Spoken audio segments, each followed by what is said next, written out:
This is Jed Disler, and welcome to The Piano Maven, your friendly podcast guide to piano recordings.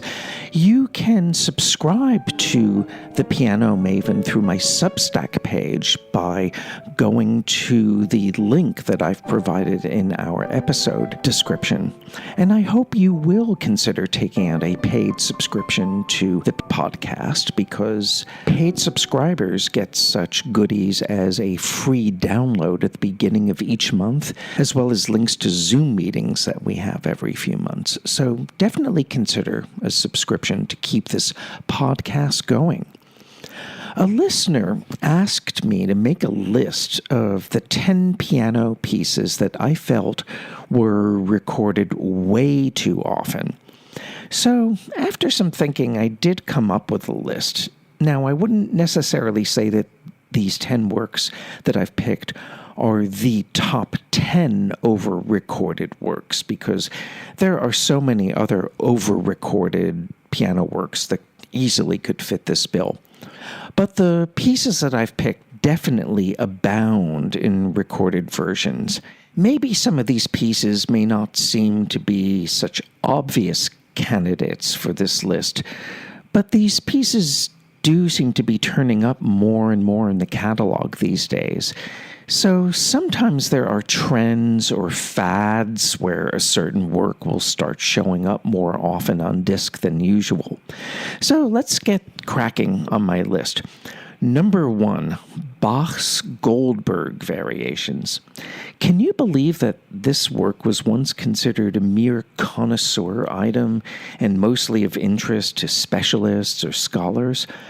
Well, with all due respect to pioneers like Wanda Landowska and Claudio Arrau and Rosalind Turek, who made important pioneering recordings of the work in the 1930s, 40s, and early 50s, it really was Glenn Gould's 1955 debut recording for Columbia Masterworks that made the Goldberg Variations sexy, that gave it both box office potential and a kind of intellectual cachet that is stuck in the piano community. And more pianists than ever have been lining up to record the Goldbergs, whether or not they have anything special to say about this music or not. It's actually becoming something that all of the latest hotshot young pianists are expected to play and record the Goldbergs. And of course, if you don't take all of the repeats, you are committing blasphemy. Okay, number 2 on my list is Beethoven's Moonlight Sonata. Well, this piece was over-recorded going as far back as the early days of 78s. I don't think that the Moonlight has the same aura of mystery or sense of challenge or, again, the intellectual cachet that, let's say, the Beethoven Hammerklavier Sonata has, or his Opus 111. Actually, I could have chosen Opus 110 for an over-recorded piece, because this sonata seems to be popping up more and more on disc these days. It's definitely over-recorded. But throughout the history of classical recordings, you do see the Moonlight pretty often, and there have undoubtedly been pianists who recorded the Moonlight Sonata because their record companies requested it. So in this sense, it's definitely over-recorded. Maybe it's not over-recorded so much today as it was in the past, but in terms of the totality of the catalog throughout history, yes, I would say that the Moonlight has been recorded way too many times for its own good. Number 3, Schumann's Kreisleriana, Opus 16. Now, here is a piece where more and more young pianists are breaking down doors to record it, and their interpretations are growing more mannered and mincing by the minute, and you keep hearing it in concerts too, and I don't even find it to be the most interesting of Schumann's large-scale piano suites.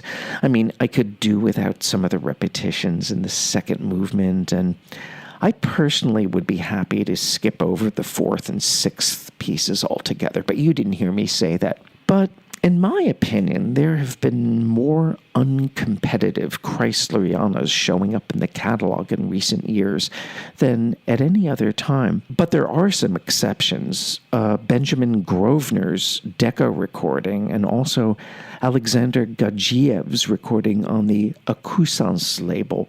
These two, I think, are the best recent versions of Kreisleriana that really do add something to the history of the work on recordings. And there are fabulous recordings of this piece, don't get me wrong, but it's just being done so much now by people who really don't have any business recording it. I would say the same thing about my fourth piece on this list, Chopin's B minor sonata, the sonata number 3. Look, it's a great work, it's full of challenges, and it also has a kind of intellectual cachet. Especially if you take the first movement repeat, you get brownie points, absolutely. But there are so many basically decent yet ultimately unmemorable versions that have been springing up like dandelions in the past decade or so. Number 5 on my list actually is by Liszt, Liszt, and I'm talking about the Liszt Sonata for Piano in B minor. Now, I actually welcome new recordings of this piece from people who are really engaged with the work and have something to say with it. And there's so much to this music that it really can absorb different types of interpretations, but I would recommend a moratorium on new recorded versions for the time being, unless these recordings come from really big league Liszt interpreters. And the standard has been pretty high, but I don't know if we really need as many recordings of this piece as we have these days. And by the way, Liszt's Dante Sonata is being recorded a little too much these days. And so many young pianists are bringing it to the concert stage and playing it in competitions much more now than ever before, it seems. Number 6 on my list is the Tchaikovsky Piano Concerto No. 1. Again, how many new versions do we really need? This work was over-recorded in the 78 era even, and even in the early LP era. It was over-recorded in the early stereo era, in the early digital era, in the Stone Age, in the Space Age, in every age. Every new version that comes out seems to have planned obsolescence built into it, with a few exceptions, of course, and I'm always happy to hear a really fresh and creative and involving interpretation of this work. But the recorded competition has been pretty fierce and formidable, to say the least. Number 7. Now, this choice may surprise you because only up until recently, we did not have so many recorded versions of Guido Agosti's piano transcription of excerpts from Stravinsky's Firebird ballet. But now it's turning up all over the place, and for every really good one out there, there are 4 relatively uninteresting versions. I think we have to hold back on that piece for now. And also there has been a proliferation of recordings of Rachmaninoff's Second Sonata. This is number 8 on my list. And it doesn't matter whether you play the original 1913 version or the 1931 revision or any combination of the two. This work is definitely over-recorded, and mostly by pianists who have not much sense of style or little clue how to keep the thematic and decorative passages in textural perspective, or knowing when to hold back and when to move ahead. Every time a new recorded version of this piece comes out, I just want to scream. But then again, I have to keep an open mind because you never know if the next version scheduled to be released is going to be another Horowitz or Weissenberg or Zoltan Kostis or Van Cliburn in terms of the great Rachmaninoff Second Sonata recordings we know and love. Number 9 on my list is Ravel's Gaspard de la Nuit. This piece has musical and technical challenges galore. And again, I think this piece represents a kind of intellectual cachet for those who take it on. You have more and more recorded versions, it seems, these days, recorded live during competitions. And there are more and more pianists who think that the only way to play the final movement scarbo is to play it faster than anyone else, because that will impress the jury and impress the critics. And now that there's such a high standard of excellent recorded versions of Gaspard de la Nuit in relation to decades ago, because simply this piece is not a problem anymore for anyone to play among all of these kids. But, I think we can slow down the pace of new recorded versions. Let's just take a step back with new Gaspard de la Nuit recordings out there, okay? And finally, number 10 on my list, the Philip Glass Etudes. These are the easiest etudes to play badly because they may seem relatively manageable on the surface. But to find the right colors, the right tempos, the right balances, the right points of emphasis, the peaks and the valleys, the right way to judge transitions, and so on and so forth. It takes a special kind of pianist and a special kind of musical intelligence to make these pieces sound fresh and vital and meaningful. And I've heard so many recorded versions that just fall flat because the pianists think that it's just enough to play the notes. Hey, it's minimalism, right? I say wrong.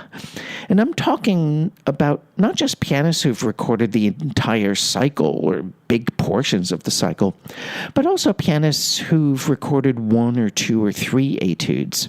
Actually, there's one pianist out there who I think is usually hopeless when playing standard repertoire, yet this pianist plays the Glass Etudes with a lot of drama and subjectivity and intensity, and you will know who this pianist is if you have read my reviews. But I would say that don't play all of the Philip Glass Etudes in concert, and definitely don't record them unless you know what the hell you're doing. And for my honorable mention, this is, I guess, the 11th piece on the list. Why are there more recordings than we need of John Adams' China Gates? Probably because it's short, probably because it is manageable technically, probably because it is pretty and evocative music. It's a beautiful piece, and probably, most probably, because young pianists who need to acquire contemporary repertoire, brownie points again, can easily take China Gates into their repertoire, and then they'll say, hey, look, you see, I have contemporary music in my repertoire. You see, I play China Gates. But it often turns up as the token contemporary piece. Now, do these pianists have the courage, let alone the technique, to take up John Adams' amazing large-scale piano masterpiece, Phrygian Gates, which is the best thing that he wrote for solo piano and has relatively few recordings? Why don't these kids bring Phrygian Gates to the Van Cliburn competition instead of trotting out Gaspard de la Nuit or the Firebird?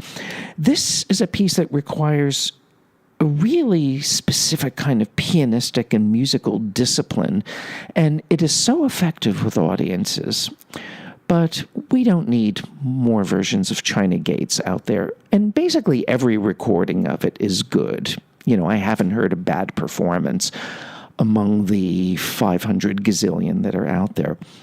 In any event, I am sure that I'm going to be hearing from you about other piano works that you would consider to be over-recorded. Now, maybe I should do a list about works that I consider to be under-recorded or not recorded enough, or maybe works that haven't even been recorded that deserve their first decent recording. I'm totally open to ideas. This is Jed Disler, and you've been listening to The Piano Maven, your friendly podcast guide to piano recordings. And thank you for putting up with my ranting on this episode. I will be with you next time for the next episode. I hope we will be together next time. Take good care.